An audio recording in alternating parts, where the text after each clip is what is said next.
اغلى بقعه في العالم فين كاينه؟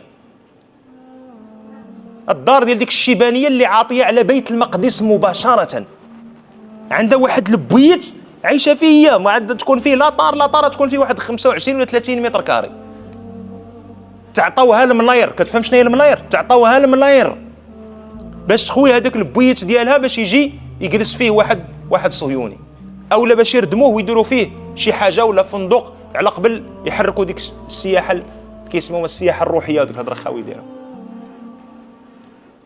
قالت لهم هاد الشوفه ديال كنحل الشرجم وكنشوف بيت المقدس، قالت لهم والله واخا تعطوني الدنيا واللي فيها لا تساوي نظره واحده من هنا.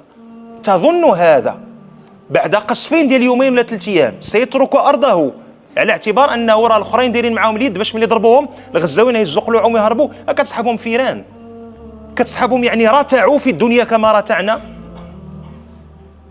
كتسحب انهم مستعدين لبيع مبادئهم كما بعضنا مستعد لبيع مبادئه. فنصرة القضية تبتدئ ابتداء من معرفتها، الأصول ديالها منين جات، علاقتنا بها.